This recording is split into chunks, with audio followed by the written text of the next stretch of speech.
आपल्या सगळ्यांची आवडती शाळा आणि त्या शाळेच्या एका इंडोर हॉलचं आज उद्घाटन.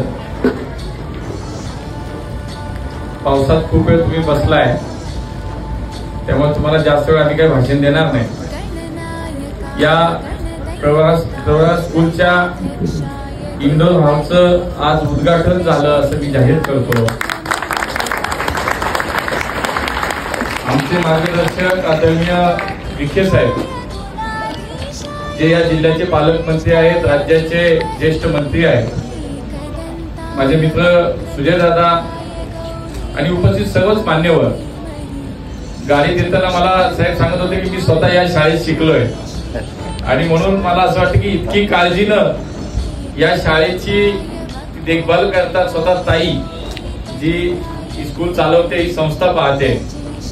त्यामुळे विखे परिवाराच्या वतीनं मला असं वाटतं की या संपूर्ण महाराष्ट्रामध्ये सामाजिक, राजकीय, शैक्षणिक, सहकार, कृषी अनेक क्षेत्रामध्ये खूप मोठं योगदान पिढ्यानपिढ्यांचं विखे परिवाराचं आहे. खरं तर मला यायला उशीर झाला त्याबद्दल मी सर्वांची क्षमाही मागितली पाहिजे.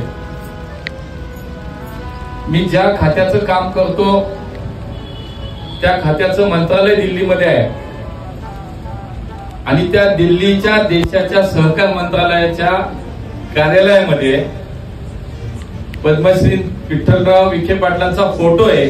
हे मला असं वाटतं आपल्या प्रत्येक महाराष्ट्रातल्या प्रत्येक माणसासाठी ही अभिमानाची गोष्ट आहे.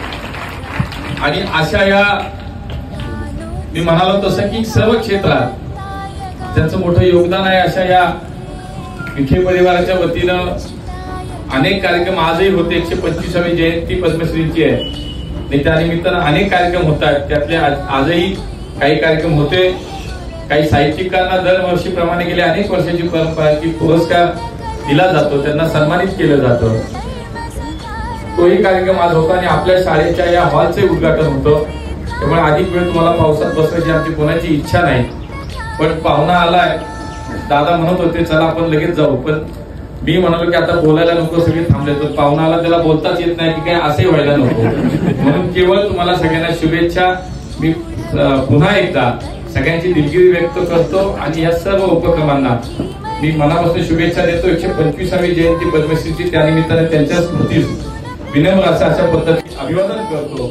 आणि मी ज्या सहकार क्षेत्रात काम करतो मला असं वाटतं की महाराष्ट्रात मी जेव्हा काम करताना जेव्हा कधी सहकार म्हणून देशाचा विचार होतो तेव्हा महाराष्ट्राचं पहिलं नाव येतं आणि महाराष्ट्राचं पहिलं नाव येतं जेव्हा पद्मश्रीचं पहिलं नाव येतं. हे आपल्या सगळ्यांसाठी अभिमानाचं आहे. आणि म्हणून अशा या भूमीतून जिथे सहकाराची मुहूर्तमेढ रोवली गेली, देशाचा पहिला साखर कारखाना तिथे उभा राहिला, अशा या सहकाराची मुहूर्तमेढ तिथे रोवली गेली. अशा या भूमीमध्ये आज मला यायला मिळालं. मी माननीय विखे साहेबांचं आणि सुजय दादा आपलंही मनापासून आभार मानतो की आपण या कार्यक्रमामध्ये मला सहभागी करून घेतलं. पुन्हा एकदा मी पद्मश्रींच्या स्मृतीस विनम्र असं अभिवादन करतो आणि आपल्या या सर्व उपक्रमांना शुभेच्छा देतो. धन्यवाद.